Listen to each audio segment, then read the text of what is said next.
రాజన్న సిరిసిల్ల పట్టణం దేశభక్తి నినాదాలతో మారుమ్రోగింది.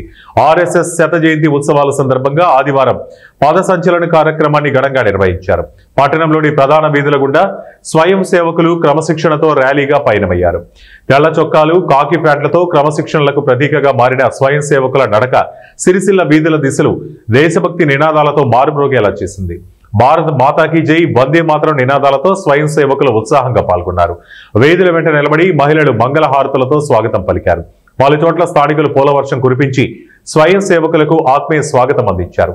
చిన్నారుల నుంచి పెద్దల దాకా అందరూ దేశభక్తి జెండాలు పట్టుకుని ర్యాలీని ఉత్సాహంగా వీక్షించారు. పద సంచలన ప్రారంభంలో జెండా వందన కార్యక్రమం నిర్వహించగా అనంతరం స్వయం సేవకులు సమాజ సేవ ప్రాముఖ్యతను వివరిస్తూ ప్రజలకు సందేశాలు అందించారు. శత జయంతి ఉత్సవాలలో భాగంగా సంఘం చేపట్టిన సేవా కార్యక్రమాలపై కూడా వివరాలు వెల్లడించారు. స్థానిక ఆర్ఎస్ఎస్ నాయకులు మాట్లాడుతూ దేశం అభివృద్ధికి వ్యక్తి క్రమశిక్షణ, సమాజ సేవ అనివార్యం. యువతలో దేశభక్తి చైతన్యాన్ని నింపడమే మా లక్ష్యమని పేర్కొన్నారు. సాంప్రదాయ దుస్తుల్లో సజావుగా కదిలిన ఈ పద సంచలనం సిరిసిల్ల ప్రజల్లో విశేష ఉత్సాహం నింపింది. రాష్ట్రీయ స్వయం సేవక్ సంఘ్ ప్రారంభించి మొన్నటి విజయదశమికి 100 సంవత్సరాలు పూర్తి చేసుకుంది.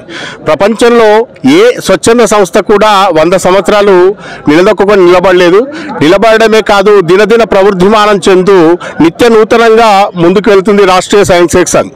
ఈ శుభ సందర్భంలో ఆనాడు దేశం యొక్క సంఘటనే హిందూ సంఘటనే, ఈ దేశంలో నివసించే వారందరూ హిందువులుగా భావించి ఆ రోజు డాక్టర్ జీ హిందూ సంఘటనే ధ్యేయంగా, ఈ దేశ రక్షణే ధ్యేయంగా, ఈ ధర్మ రక్షణే ధ్యేయంగా ఆనాడు ప్రారంభించిన రాష్ట్రీయ స్వయం సేవక్ సంఘ్ మొన్నటి విజయదశమితో 100 సంవత్సరాలు పూర్తి చేసుకుంది.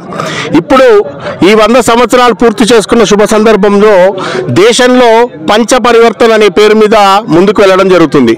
రాబో కాలంలో దేశంలో సామాజిక సమరసత, పర్యావరణ పరిరక్షణ, కుటుంబ ప్రబోధన్, పౌర విధులు, అదేవిధంగా స్వదేశీ స్వావలంబన అనే నినాదంతో రాబో కాలాన్ని ముందుకు తీసుకుపోవడానికి దేశంలోని స్వయం సేవకులందరూ కృషి చేయాల్సిందిగా సంఘం నిర్ణయం తీసుకొని ఆ దిశగా పనిచేయడం జరుగుతుంది. ఈరోజు సిరిసిల్ల నగరంలో 100 సంవత్సరాలు పూర్తి చేసుకున్న శుభ సందర్భంలో రాష్ట్రీయ స్వయం సేవక్ సంఘ్ సిరిసిల్ల నగర శాఖ ఆధ్వర్యంలో పథ సంచలన్ కార్యక్రమం నిర్వహించడం జరిగింది. ఈ కార్యక్రమంలో పాల్గొన్న